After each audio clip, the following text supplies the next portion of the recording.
கவின் பந்து பிடி. நான் பிடிச்சிட்டேன். என்ன பாரு. நான் தான் ஜெயிப்பேன். இல்ல நான் தான் ஜெயிப்பேன். சாப்பாடு ரெடி ஆக போகுது. கவின் இல்ல சாப்பிடுவாங்க. இந்த புத்தகம் ரொம்ப நல்லா இருக்கு. சுட்டீஸ் கைகளை கழுவுங்க. நான் மேஜை அடுக்க வர்றேன். வாங்க எல்லாரும் சேர்ந்து சாப்பிடலாம். ரொம்ப ருசியா இருக்கு. எனக்கு ரொம்ப பசிக்குது. எனக்கு ஏன் திடீர் விட்டாயிடுச்சு? என்னால இதையும் பார்க்க முடியலையே. எல்லாரும் அமைதி. எனக்கு பயமா இருக்கு. ஒன்றும் பயப்படாதீங்க, நான் இங்கதான் இருக்கேன். நான் போய் டார்ச் லைட் எடுத்துட்டு வர்றேன். சத்தமே இல்லாம அமைதியா இருக்கு. பூதம் ஏதாச்சும் வந்தா என்ன பண்றது? நிறுத்து கவின், இங்க பூதம்லாம் எதுவும் இல்ல. எல்லாரும் ஒண்ணா உட்காருவோம். இப்போ கொஞ்சம் தைரியமா இருக்கு. நான் சின்ன பிள்ளையா இருக்கும்போது இப்படிதான் அடிக்கடி கரண்ட் போகும். அப்படியாப்பா? ஆமா. அப்ப நாங்க எல்லாரும் ஒன்னா சேர்ந்து பேசுவோம். அப்பா அப்பா, எனக்கு ஒரு கதை சொல்லுங்க. சரி நிலா, நான் சொல்றேன். ஆமாப்பா சொல்லுங்க. ஒரு கோடை காலத்தில் ஒரு காகத்திற்கு மிகவும் தாகம் எடுத்தது. அது தண்ணீரை தேடி பல இடங்களில் அலைந்து திரிந்தது. ஆனால் எங்கும் தண்ணீர் கிடைக்கவில்லை.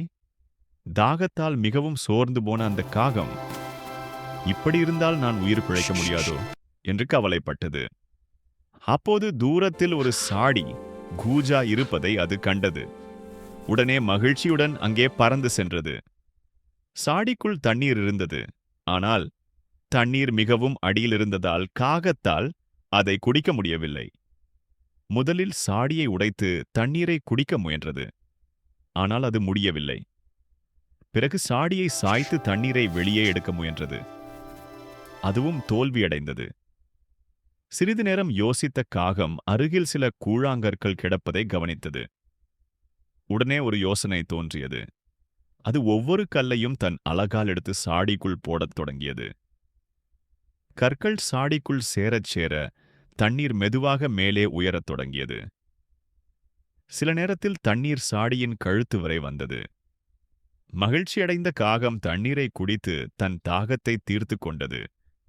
பின்னர் சந்தோஷமாக பறந்து சென்றது. கதையின் நீதி: மனமிருந்தால் மார்க்கம் உண்டு. ஒரு செயலை செய்ய வேண்டும் என்ற உறுதியும் முயற்சியும் இருந்தால் அதற்கான வழி கண்டிப்பாக கிடைக்கும். கதை ரொம்ப அருமையா இருக்குப்பா. நன்றி கவின், நீங்கள் ரசித்தது மகிழ்ச்சி. ஆமா, ரொம்ப நல்லா சொன்னீங்க. போனும் டிவியும் இல்லாம எல்லாரும் ஒன்னா இருக்கிறது ரொம்ப நல்லா இருக்கு. எனக்கு ரொம்ப பிடிச்சிருக்கு. கேளுங்க, கரண்ட் வந்துருச்சு. எல்லாமே பழையபடி சரியாயிடுச்சு. வாங்க சாப்பிடலாம். இந்த நாளோட மிகச்சிறந்த முடிவு இதுதான். இந்த சாப்பாடு ரொம்ப டேஸ்டா இருக்கு. குடும்பத்தோட சேர்ந்து சாப்பிடுறது எனக்கு ரொம்ப பிடிக்கும். நீங்க எப்போ கடைசியா எல்லாரும் உட்கார்ந்து பேசிட்டு இருந்தீங்க? எல்லோருக்கும் டாட்டா. பார்த்ததுக்கு ரொம்ப நன்றி. பத்திரமா இருங்க. அடுத்த முறை பார்க்கலாம்.